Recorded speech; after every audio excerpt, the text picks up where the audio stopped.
Of all the many accusations you could level at Xi Jinping and Vladimir Putin, they're not stupid men, neither of them. They understand what is in their interest, and as we signal weakness, my concern is, given how indebted we are, the problem with signaling weakness and internal division is that, the Pax Americana, the global world order that we've had to this point, it relied on everybody accepting America's dominance. But if you signal weakness over and over and over again, you will find yourself where you find yourself now. Iran, Russia, China increasingly working together. And while America remains the greatest power in the world, and combined with her allies, the greatest alliance in the world, I don't think that's an alliance that can take on 3, 4, 5, 7, 10, 20 threats at once. It is precisely the point of signaling strength and being strong is precisely to prevent these things from emerging. I mean, every time you and I speak, I feel like I'm telling you things that you already know, because you understand this very well. I mean, there's nothing controversial or odd about what I'm saying. It's very basic things that people on the playground know, frankly. If you are perceived as weak, you will be bullied. And if you're perceived as strong, people will leave you alone. It's really that simple. So how do we then encourage, because there must be potential heroes out there, in a country like Britain, in a country like America, the sort of people who have the courage and the leadership, to step up in an age of cancel culture? How do we encourage them to do it? Any thoughts? Made an incredible plea at the end of the topic of your talk. How dare we obliterate your son's future? You have a young son, one on the way as we talk. Not yet, but we'll get there. Sorry. I'm working on it. Yeah, right. Good on it. Yeah. Well, good luck with that. Thank you. But are you at all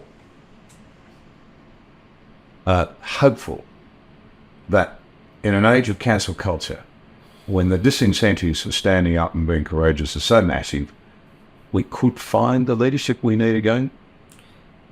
Look, John, I'm going to say this very crudely, but you're Australian, so you'll let me. People need to strap on a pair.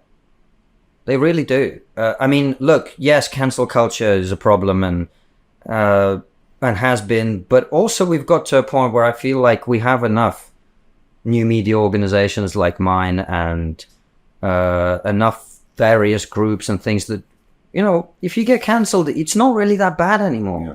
You might even do quite well out of it, frankly. So we need more people to be courageous, to realize that you've only got one life and there's no point living it in fear. There's no point cowering. There's no point bending the knee to people with whom you disagree.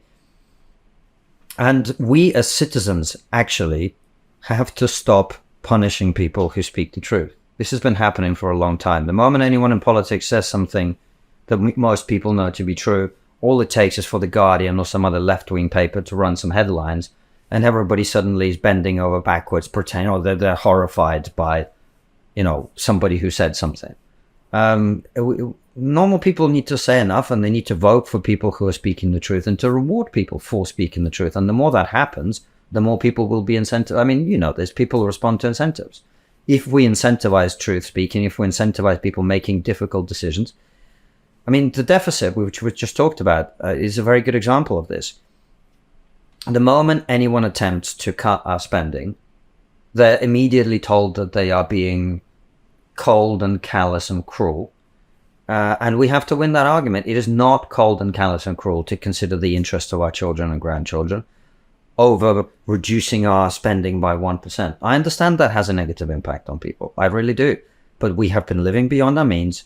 And the person who comes along and tells us that honestly, unapologetically, they will have the majority of the country behind them.